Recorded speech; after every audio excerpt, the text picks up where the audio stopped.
Memoirs of Sherlock Holmes by Sir Arthur Conan Doyle. Adventure 10, The Naval Treaty, Part 1. The July which immediately succeeded my marriage was made memorable by 3 cases of interest in which I had the privilege of being associated with Sherlock Holmes and of studying his methods. I find them recorded in my notes under the headings of The Adventure of the Second Stame, The Adventure of the Naval Treaty, and The Adventure of the Tired Captain. The first of these, however, deals with interest of such importance and implicates so many of the first families in the kingdom that for many years it will be impossible to make it public. No case, however, in which Holmes was engaged ever has illustrated the value of his analytical methods so clearly or has impressed those who were associated with him so deeply.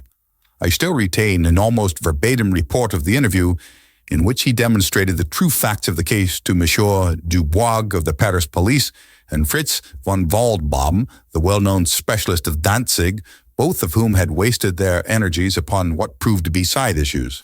The new century will have come, however, before the story can be safely told.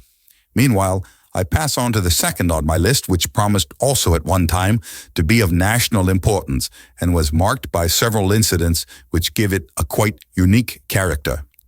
During my school days, I had been intimately associated with a lad named Percy Phelps, who was of much the same age as myself. Though he was 2 classes ahead of me, he was a very brilliant boy and carried away every prize which the school had to offer, finished his exploits by winning a scholarship which sent him on to continue his triumphant career at Cambridge. He was, I remember, extremely well connected, and even when we were all little boys together, we knew that his mother's brother was Lord Holdhurst, the great conservative politician. This gaudy relationship did him little good at school. On the contrary, it seemed rather a piquant thing to us to chevy him about the playground and hit him over the shins with a wicket. But it was another thing when he came out into the world. I heard vaguely that his abilities and the influences which he commanded had won him a good position at the Foreign Office, and then he passed completely out of my mind until the following letter recalled his existence. Briarbrae, Woking. My dear Watson, I have no doubt that you can remember Tadpole Phelps, who was in the 5th form when you were in the 3rd. It is possible even that you may have heard that through my uncle's influence I obtained a good appointment at the Foreign Office, and that I was in a situation of trust and honor until a horrible misfortune came suddenly to blast my career. There is no use writing of the details of that dreadful event. In the event of your acceding to my request, it is probable that I shall have to narrate them to you. I have only just recovered from 9 weeks of brain fever and am still exceedingly weak.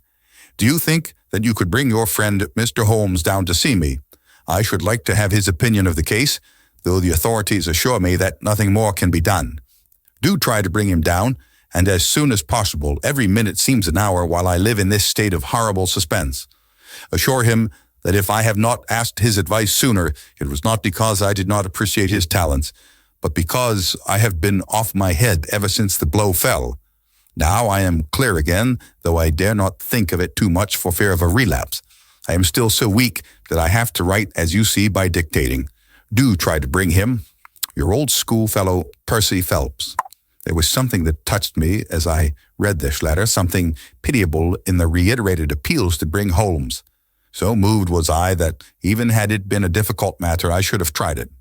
But of course, I knew well that Holmes loved his art, so that he was ever as ready to bring his aid as his client could be to receive it.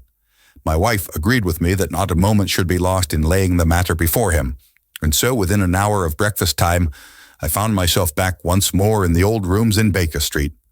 Holmes was seated at his side table, clad in his dressing gown, and working hard over a chemical investigation.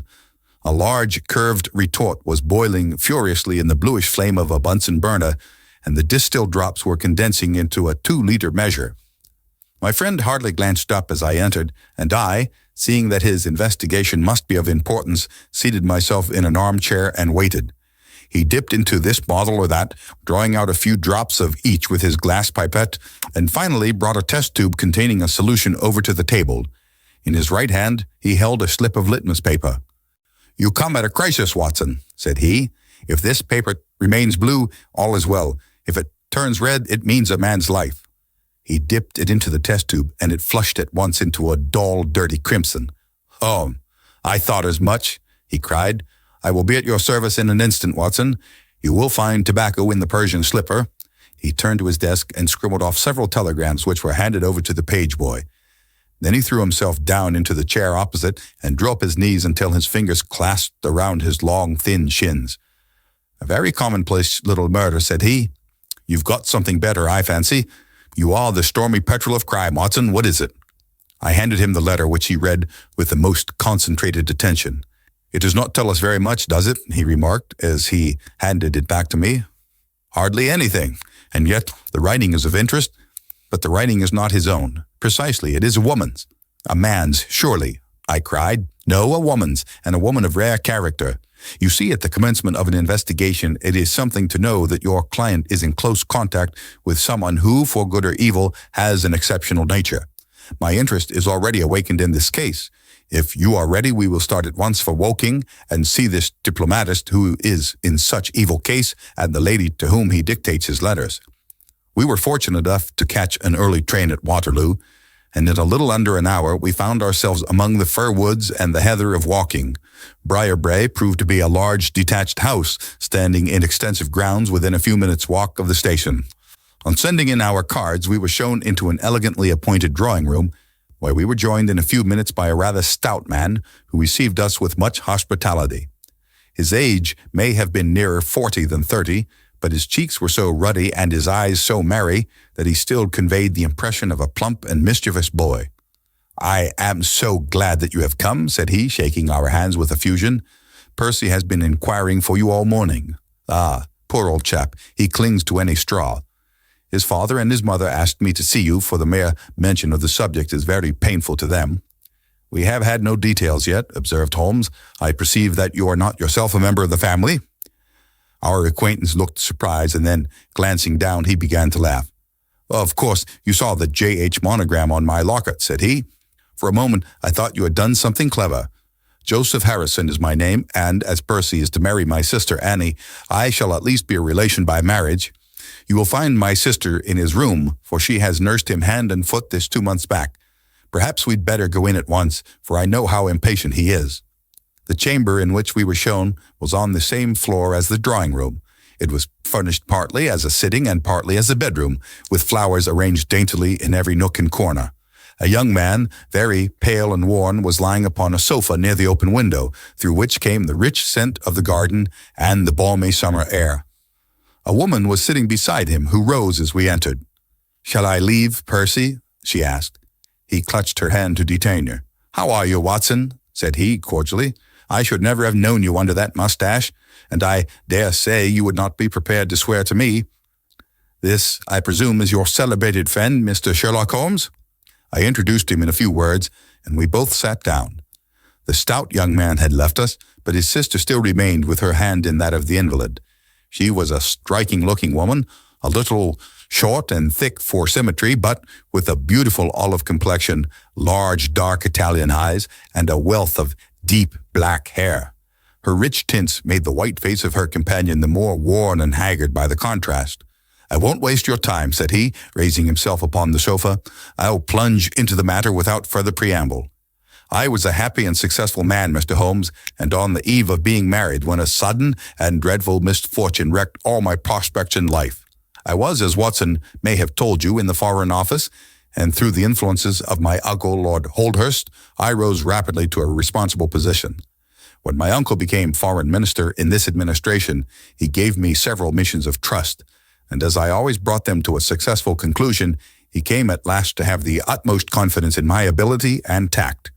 Nearly 10 weeks ago, to be more accurate, on the 23rd of May, he called me into his private room, and, after complimenting me on the good work which I had done, he informed me that he had a new commission of trust for me to execute. This, said he, taking a grey roll of paper from his bureau, is the original of that secret treaty between England and Italy, of which, I regret to say, some rumours have already got into the public press. It is of enormous importance that nothing further should leak out. The French or the Russian embassy would pay an immense sum to learn the contents of these papers. They should not leave my bureau, were it not that it is absolutely necessary to have them copied. You have a desk in your office?" "Yes, sir." "Then take the treaty and lock it up there. I shall give directions that you may remain behind when the others go, so that you may copy it at your leisure without fear of being overlooked. When you have finished, relock both the original and the draft in the desk and hand them over to me personally tomorrow morning." I took the papers and, "Excuse me an instant," said Holmes. "Were you alone during this conversation?" "Absolutely." "In a large room?"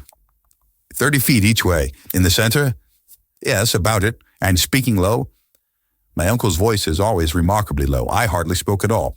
"Thank you," said Holmes, shutting his eyes. "Pray go on." I did exactly what he indicated and waited until the other clerks had departed. One of them in my room, Charles Garrot, had some arrears of work to make up, so I left him there and went out to dine. When I returned, he was gone. I was anxious to hurry my work, for I knew that Joseph, the Mr. Harrison, whom you saw just now, was in town, and that he would travel down to Woking by the 11 o'clock train, and I wanted, if possible, to catch it. When I came to examine the treaty, I saw at once that it was of such importance that my uncle had been guilty of no exaggeration in what he had said. Without going into details, I may say that it defined the position of Great Britain towards the Triple Alliance, and foreshadowed the policy which this country would pursue in the event of the French fleet gaining a complete ascendancy over that of Italy in the Mediterranean. The questions treated in it were purely naval. At the end were the signatures of the high dignitaries who had signed it. I glanced my eyes over it and then settled down to my task of copying. It was a long document written in the French language and containing 26 separate articles. I copied as quickly as I could, but at 9 o'clock I had only done 9 articles, and it seemed hopeless for me to attempt to catch my train. I was feeling drowsy and stupid, partly from my dinner and also from the effects of a long day's work. A cup of coffee would clear my brain. A commissionaire remains all night in a little lodge at the foot of the stairs and is in the habit of making coffee at his spirit lamp for any of the officials who may be working overtime. I rang the bell, therefore, to summon him.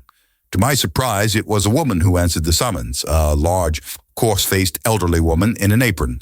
She explained that she was the commissionnaire's wife who did the charing, and I gave her the order for the coffee. I wrote 2 more articles, and then, feeling more drowsy than ever, I rose and walked up and down the room to stretch my legs. My coffee had not yet come, and I wondered what was the cause of the delay could be. It was 3:20 when we reached our terminus, and after a hasty luncheon at the buffet, we pushed on at once to Scotland Yard. Holmes had already wired to Forbes, and we found him waiting to receive us, a small, foxy man with a sharp but by no means amiable expression. He was decidedly frigid in his manner to us, especially when he heard the errand upon which we had come. "I have heard of your methods before now, Mr. Holmes," said he, tartly. "You are ready enough to use all the information that the police can lay at your disposal, and then you try to finish the case yourself and bring discredit on them." "On the contrary," said Holmes, "out of my last 53 cases, my name has only appeared in 4, and the police have had all the credit in 49. I don't blame you for not knowing this, for you are young and inexperienced, but if you wish to get on in your new duties, you will work with me and not against me." "I'd be very glad of a hint or two," said the detective, changing his manner. "I've certainly had no credit from the case so far." "What steps have you taken?" "Tangey, the commissionaire, has been shadowed. He left the guards with a good character, and we can find nothing against him. His wife is a bad lot, though. I fancy she knows more about this than appears." "Have you shadowed her?" "We have set one of our women on to her. Mrs. Tangey drinks, and our woman has been with her twice when she was well on, but she could get nothing out of her. I understand that they have had brokers in the house." "Yes, but they were paid off." "Where did the money come from?" "Oh, that was all right. His pension was due. They have not shown any sign of being in funds."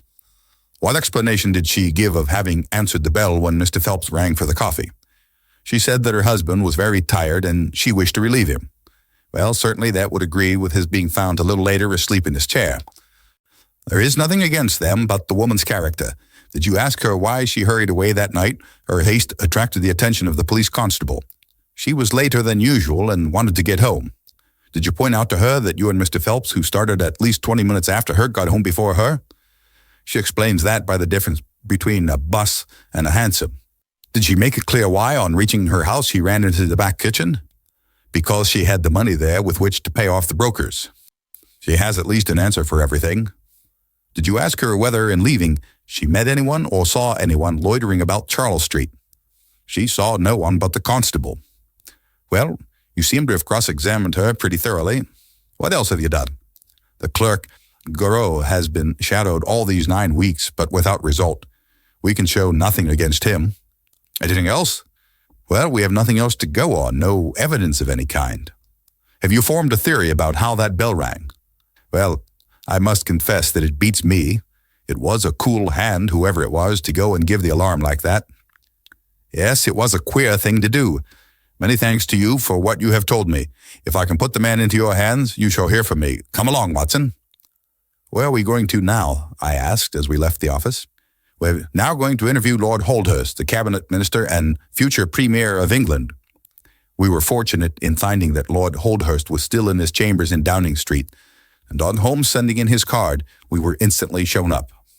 The statesman received us with that old-fashioned courtesy for which he is remarkable, and seated us on the 2 luxuriant lounges on either side of the fireplace.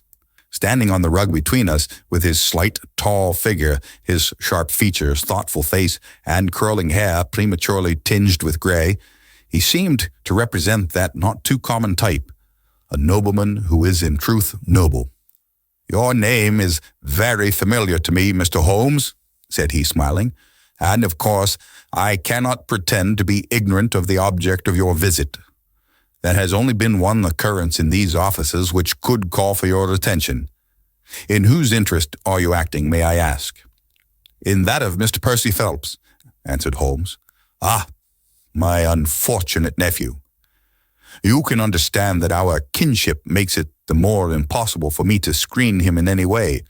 I fear that the incident must have a very prejudicial effect upon his career. But if the document is found, that, of course, would be different. I had 1 or 2 questions which I wish to ask you, Lord Holdhurst. I shall be happy to give you any information in my power. Was it in this room that you gave your instructions as to the copying of the document? It was. Then you could hardly have been overheard. It is out of the question. Did you ever mention to anyone that it was your intention to give anyone the treaty to be copied? Never. You are certain of that? Absolutely. Well, since you never said so, and Mr. Phelps never said so, and nobody else knew anything of the matter, then the thief's presence in the room was purely accidental. He saw his chance and he took it. The statesman smiled. You take me out of my province there, said he. Holmes considered for a moment. There is another very important point which I wish to discuss with you, said he. You feared, as I understand, that very grave results might follow from the details of this treaty becoming known. A shadow passed over the expressive face of the statesman. Very grave results indeed. And have they occurred? Not yet. If the treaty had reached, let us say, the French or Russian Foreign Office, you would expect to hear of it? I should, said Lord Holdhurst with a wry face. Since nearly 10 weeks have elapsed then, and nothing has been heard, it is not unfair to suppose that for some reason the treaty has not reached them. Lord Holdhurst shrugged his shoulders. We can hardly suppose, Mr. Holmes, that the thief took the treaty in order to frame it and hang it up. Perhaps he is waiting for a better price. If he waits a little longer, he will get no price at all. The treaty will cease to be secret in a few months. That is most important, said Holmes. Of course, it is a possible supposition that the thief has had a sudden illness. An attack of brain fever, for example, asked the statesman, flashing a swift glance at him. I did not say so, said Holmes imperturbably. And now, Lord Holdhurst, we have already taken up too much of your valuable time, and we shall wish you a good day. Every success to your investigation, be the criminal who it may, answered the nobleman as he bowed us out the door. He's a fine fellow, said Holmes as we came out into Whitehall, but he has a struggle to keep up his position. He is far from rich and has many calls. You noticed, of course, that his boots had been resold. Now, Watson, I won't detain you from your legitimate work any longer.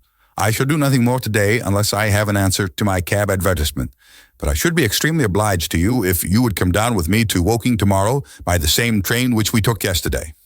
I met him accordingly next morning, and we traveled down to Woking together. He had had no answer to his advertisement, he said, and no fresh light had been thrown upon the case. He had, when he so willed it, the utter immobility of countenance of a Red Indian, and I could not gather from his appearance whether he was satisfied or not with the position of the case. His conversation, I remember, was about the Bertillon system of measurements, and he expressed his enthusiastic admiration of the French savant. We found our client still under the charge of his devoted nurse, but looking considerably better than before. He rose from the sofa and greeted us without difficulty when we entered. "Any news?" he asked eagerly. "My report, as I expected, is a negative one," said Holmes. "I have seen Forbes, and I have seen your uncle, and I have set 1 or 2 trains of inquiry upon foot which may lead to something." "You have not lost heart, then?" "By no means." "God bless you for saying that," cried Miss Harrison. "If we keep our courage and our patience, the truth must come out." "We have more to tell you than you have for us," said Phelps, reseating himself upon the couch. "I hope you might have something." "Yes, we've had an adventure during the night, and one which might have proved to be a serious one." His expression grew very grave as he spoke, and a look of something akin to fear sprang up in his eyes. "Do you know," said he, "that I begin to believe that I am the unconscious center of some monstrous conspiracy, and that my life is aimed at as well as my honor?" "Ah!" cried Holmes. "It sounds incredible, for I have not, as far as I know, an enemy in the world. Yet, from last night's experience, I can come to no other conclusion." "Pray, let me hear it." "You must know that last night was the very first night that I have ever slept without a nurse in the room. I was so much better that I thought I could dispense with one. I had a nightlight burning, however. Well, about 2 in the morning, I had sunk into a light sleep when I was suddenly aroused by a slight noise. It was like the sound which a mouse makes when it is gnawing a plank, and I lay listening to it for some time under the impression that it must come from that cause. Then it grew louder, and suddenly there came from the window a sharp metallic snick. I sat up in amazement. There could be no doubt what the sounds were now. The first ones had been caused by someone forcing an instrument through the slit between the sashes, and the second by the catch being pressed back. There was a pause then for about 10 minutes, as if the person were waiting to see whether the noise had awakened me. Then I heard a gentle creaking as the window was very slowly opened. I could stand it no longer, for my nerves are not what they used to be. I sprang out of bed and flung open the shutters. A man was crouching at the window. I could see little of him, for he was gone like a flash. He was wrapped in some sort of cloak, which came across the lower part of his face.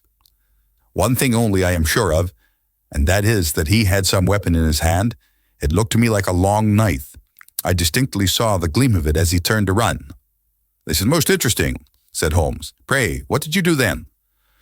"I should have followed him through the open window if I had been stronger. As it was, I rang the bell and roused the house. It took me some little time, for the bell rings in the kitchen and the servants all sleep upstairs. I shouted, however, and that brought Joseph down, and he roused the others. Joseph and the groom found marks on the bed outside the window, but the weather has been so dry lately that they found it hopeless to follow the trail across the grass. There's a place, however, on the wooden fence which skirts the road which shows signs, they tell me, as if someone had gone over and had snapped the top of the rail in doing so. I have said nothing to the local police yet, for I thought I had best have your opinion first." This tale of our client's appeared to have an extraordinary effect upon Sherlock Holmes. He rose from his chair and paced about the room in uncontrollable excitement. "Misfortunes never come single," said Phelps, smiling, though it was evident that his adventure had somewhat shaken him. "You have certainly had your share," said Holmes. "Do you think you could walk round the house with me?" "Oh, yes, I should like a little sunshine. Joseph will come too." "And I also," said Miss Harrison. "I'm afraid not," said Holmes, shaking his head. "I think I must ask you to remain sitting exactly where you are." The young lady resumed her seat with an air of displeasure. Her brother, however, had joined us, and we set off all 4 together. We passed round the lawn to the outside of the young diplomatist's window. There were, as he had said, marks upon the bed, but they were hopelessly blurred and vague. Holmes stopped over them for an instant and then rose, shrugging his shoulders. "I don't think anyone could make much of this," said he. "Let us go round the house and see why this particular room was chosen by the burglar. I should have thought those larger windows of the drawing-room and dining-room would have had more attractions for him." "They are more visible from the road," suggested Mr. Joseph Harrison. "Ah, yes, of course. There is a door here which he might have attempted. What is it for?" "It is the side entrance for tradespeople. Of course, it is locked at night. Have you ever had an alarm like this before?" "Never," said our client. "You keep plate in the house or anything to attract burglars?" "Nothing of value." Holmes strolled round the house with his hands in his pockets and a negligent air which was unusual with him. "By the way," said he to Joseph Harrison, "you found some place, I understand, where the fellow scaled the fence. Let us have a look at that." The plump young man led us to a spot where the top of one of the wooden rails had been cracked. A small fragment of the wood was hanging down. Holmes pulled it off and examined it critically. "Do you think that was done last night? It looks rather old, does it not?" "Well, possibly so. There are no marks of anyone jumping down upon the other side. No, I fancy we shall get no help here. Let us go back to the bedroom and talk the matter over." Percy Phelps was walking very slowly, leaning upon the arm of his future brother-in-law. Holmes walked swiftly across the lawn, and we were at the open window of the bedroom long before the others came up. "Miss Harrison," said Holmes, speaking with the utmost intensity of manner, "you must stay where you are all day. Let nothing prevent you from staying where you are all day. It is of the utmost importance." "Certainly, if you wish it, Mr. Holmes," said the girl in astonishment. "When you go to bed, lock the door of this room on the outside and keep the key. Promise to do this. But Percy, he will come to London with us." "And am I to remain here?" "It is for his sake. You can serve him. Quick, promise." She gave a quick nod of assent just as the other two came up. "Why do you sit there moping, Annie?" cried her brother. "Come out into the sunshine." "No, thank you, Joseph. I have a slight headache, and this room is deliciously cool and soothing." "What do you propose now, Mr. Holmes?" asked our client.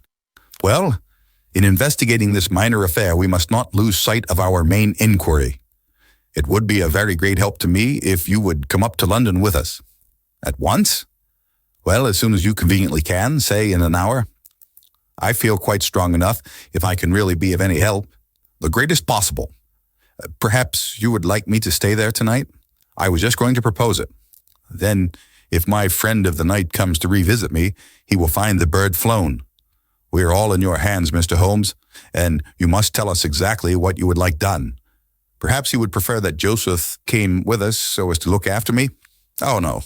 My friend Watson is the medical man, you know, and he'll look after you. We'll have our lunch here, if you will permit us, and then we shall all three set off for town together." It was arranged as he suggested, though Miss Harrison excused herself from leaving the bedroom in accordance with Holmes' suggestion. What the object of my friend's maneuvers was, I could not conceive, unless it were to keep the lady away from Phelps, who rejoiced by his returning health and, by the prospect of action, lunched with us in the dining room. Holmes had a still more startling surprise for us, however, for, after accompanying us down to the station and seeing us into our carriage, he calmly announced that he had no intention of leaving Woking. "There are one or two small points which I should desire to clear up before I go," said he. "Your absence, Mr. Phelps, will in some ways rather assist me.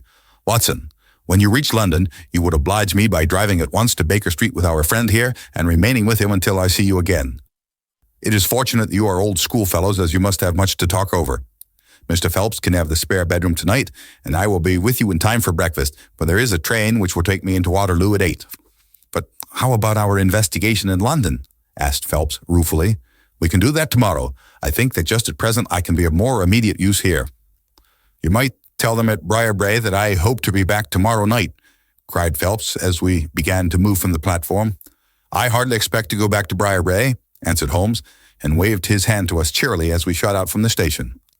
Phelps and I talked it over on our journey, but neither of us could devise a satisfactory reason for this new development. "I suppose he wants to find out some clue as to the burglary last night, if a burglar it was. For myself, I don't believe it was an ordinary thief. What is your own idea, then?" "Upon my word, you may put it down to my weak nerves or not, but I believe there is some deep political intrigue going on round me, and that for some reason that passes my understanding, my life is aimed at by the conspirators. It sounds high-flown and absurd, but consider the facts. Why should a thief try to break in at a bedroom window where there could be no hope of any plunder, and why should he come with a long knife in his hand? You are sure it was not a housebreaker's jimmy?" "Oh, no, it was a knife. I saw the flash of the blade quite distinctly." "But why on earth should you be pursued with such animosity?" "Ah, that is the question. Well, if Holmes takes the same view, that would account for his action, would it not? Presuming that your theory is correct, if he can lay his hands upon the man who threatened you last night, he will have gone a long way towards finding who took the Naval Treaty. It is absurd to suppose that you have two enemies, one of whom robs you while the other threatens your life." "But Holmes said he was not going to Briarbrae." I have known him for some time, said I, but I never knew him to do anything yet without a very good reason, and with that our conversation drifted off on to other topics. But it was a weary day for me. Phelps was still weak after his long illness, and his misfortune made him querulous and nervous. In vain, I endeavored to interest him in Afghanistan, in India, in social questions, in anything which might take his mind out of the groove. He would always come back to his lost treaty, wondering, guessing, speculating as to what Holmes was doing, what steps Lord Holdhurst was taking, what news we should have in the morning. As the evening wore on, his excitement became quite painful. "You have implicit faith in Holmes?" he asked. "I have seen him do some remarkable things, but it never brought light into anything quite so dark as this." "Oh, yes. I have known him to solve questions which presented fewer clues than yours, but not where such large interests are at stake." "I don't know that. To my certain knowledge, he has acted on behalf of 3 of the reigning houses of Europe in very vital matters. But you know him well, Watson. He is such an inscrutable fellow that I never quite know what to make of him. Do you think he is hopeful? Do you think he expects to make a success of it?" "He has said nothing." "That is a bad sign." "On the contrary, I have noticed that when he is off the trail, he generally says so. It is when he is on a scent, and is not quite absolutely sure yet that it is the right one, that he is most taciturn. Now, my dear fellow, we can't help matters by making ourselves nervous about them, so let me implore you to go to bed and so be fresh for whatever may await us tomorrow." I was able at last to persuade my companion to take my advice, though I knew from his excited manner that there was not much hope of sleep for him. Indeed, his mood was infectious, for I lay tossing half the night myself, brooding over this strange problem and inventing 100 theories, each of which was more impossible than the last. Why had Holmes remained at Woking? Why had he asked Miss Harrison to remain in the sick room all day? Why had he been so careful not to inform the people at Briarbrae that he intended to remain near them? I cudgeled my brains until I fell asleep in the endeavor to find some explanation which would cover all these facts. It was 7 o'clock when I awoke, and I set off at once for Phelps' room to find him haggard and spent after a sleepless night. His first question was whether Holmes had arrived yet. "He'll be here when he promised," said I, and not an instant sooner or later. And my words were true, for shortly after 8, a hansom dashed up to the door and our friend got out of it. Standing in the window, we saw that his left hand was swathed in a bandage and that his face was very grim and pale. He entered the house, but it was some little time before he came upstairs. "He looks like a beaten man," cried Phelps. I was forced to confess that he was right. "After all," said I, "the clue of the matter lies probably here in town."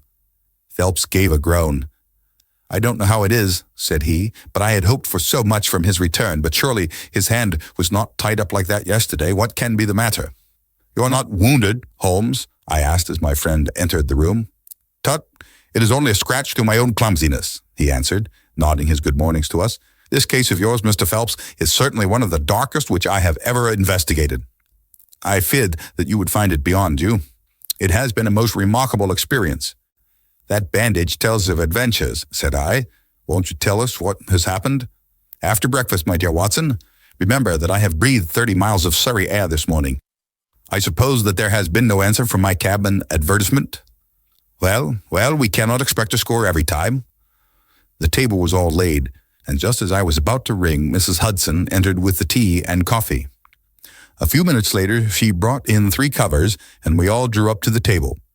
Holmes ravenous, I curious, and Phelps in the gloomiest state of depression. "Mrs. Hudson has risen to the occasion," said Holmes, uncovering a dish of curried chicken. "Her cuisine is a little limited, but she has as good an idea of breakfast as a Scotchwoman. What have you here, Watson?" "Ham and eggs," I answered. "Good. What are you going to take, Mr. Phelps? Curried fowl or eggs, or will you help yourself?" "Thank you. I can eat nothing," said Phelps.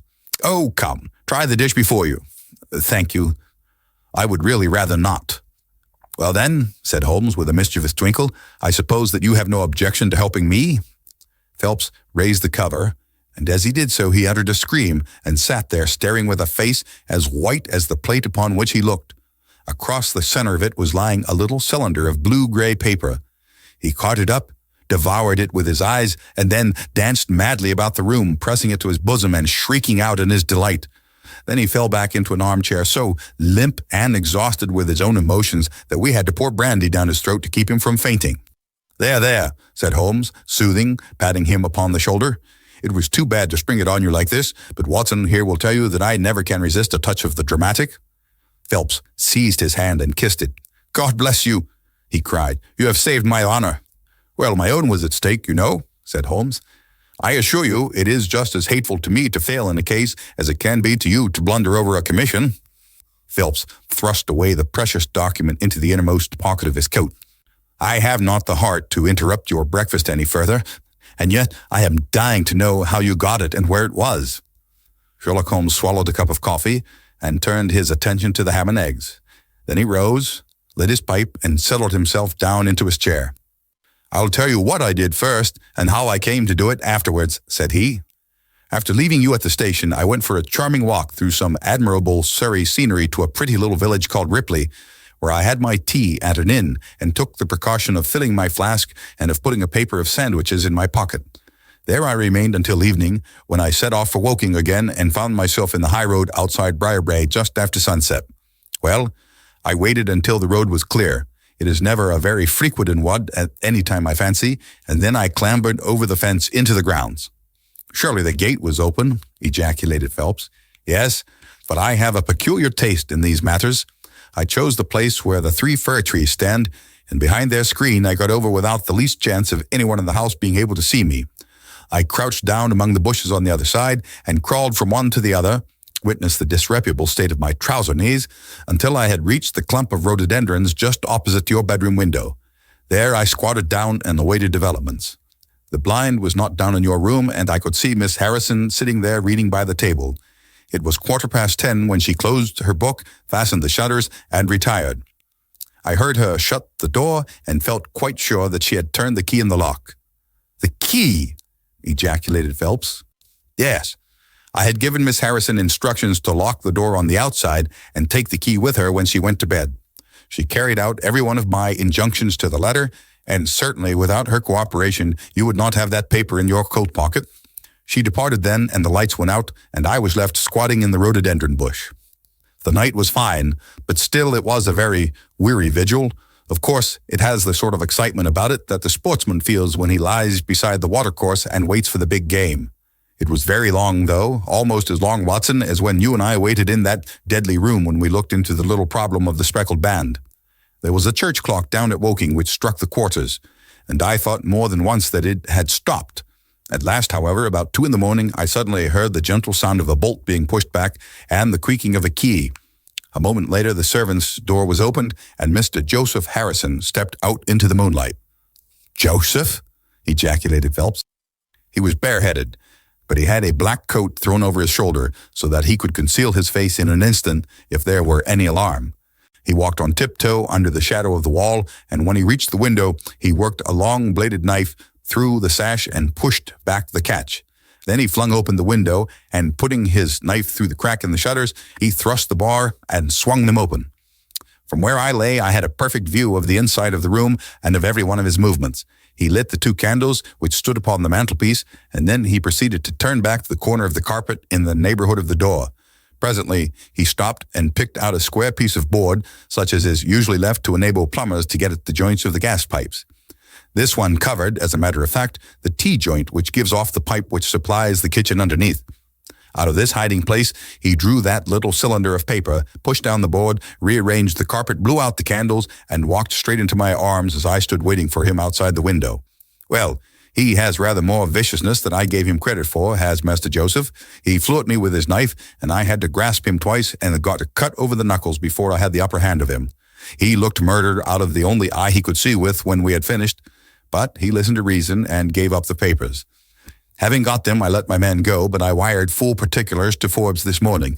If he is quick enough to catch his bird, well and good. But if, as I shrewdly suspect, he finds the nest empty, and before he gets there, why, all the better for the government. I fancy that Lord Holdhurst for one, and Mr. Percy Phelps for another, would very much rather that the affair never got as far as a police court. "My God!" gasped our client. Do you tell me that during these long 10 weeks of agony, the stolen papers were within the very room with me all the time? So it was. And Joseph? Joseph, a villain and a thief? I am afraid Joseph's character is a rather deeper and more dangerous one than one might judge from his appearance. From what I heard from him this morning, I gather that he has lost heavily in dabbling with stocks, and that he is ready to do anything on earth to better his fortunes. Being an absolutely selfish man, when a chance presented itself, he did not allow either his sister's happiness or your reputation to hold his hand. Percy Phelps sank back in his chair. "My head whirls," said he. "Your words have dazed me." "The principal difficulty in your case," remarked Holmes in his didactic fashion, "lay in the fact of there being too much evidence. What was vital was overlaid and hidden by what was irrelevant. Of all the facts which were presented to us, we had to pick just those which we deemed to be essential, and then piece them together in their order so as to reconstruct this very remarkable chain of events. I had already begun to suspect Joseph from the fact that you had intended to travel home with him that night, and that therefore it was a likely enough thing that he should call for you, knowing the Foreign Office well upon his way. When I heard that someone had been so anxious to get into the bedroom in which no one but Joseph could have concealed anything, you told us in your narrative how you had turned Joseph out when you arrived with the doctor. My suspicions all changed to certainties, especially as the attempt was made on the first night upon which the nurse was absent, showing that the intruder was well acquainted with the ways of the house. How blind I have been! The facts of the case, as far as I have worked them out, are these. This Joseph Harrison entered the office through the Charles Street door, and knowing his way, he walked straight into your room the instant after you left it. Finding no one there, he promptly rang the bell, and at the instant that he did so, his eyes caught the paper upon the table. A glance showed him that chance had put in his way a state document of immense value, and in an instant he had thrust it into his pocket and was gone. A few minutes elapsed, as you remember, before the sleepy commissionaire drew your attention to the bell, and those were just enough to give the thief time to make his escape. He made his way to Woking by the first train, and having examined his booty and assured himself that it really was of immense value, he had concealed it in what he thought was a very safe place, with the intention of taking it out again in a day or two and carrying it to the French embassy or wherever he thought that a long price was to be had. Then came your sudden return. He, without a moment's warning, was bundled out of his room, and from that time onward, there were always at least two of you there to prevent him from regaining his treasure. The situation to him must have been a maddening one, but at last he thought he saw his chance. He tried to steal in, but was baffled by your wakefulness. You remember that you did not take your usual draught that night. I remember. I fancied that he had taken steps to make that draught efficacious, and that he had quite relied upon your being unconscious. Of course, I understood that he would repeat the attempt whenever it could be done with safety. Your leaving the room gave him the chance he wanted. I kept Miss Harrison in it all day so that he might not anticipate us. Then, having given him the idea that the coast was clear, I kept guard as I have described. I already knew that the papers were probably in the room, but I had no desire to rip up all the planking and skirting in search of them.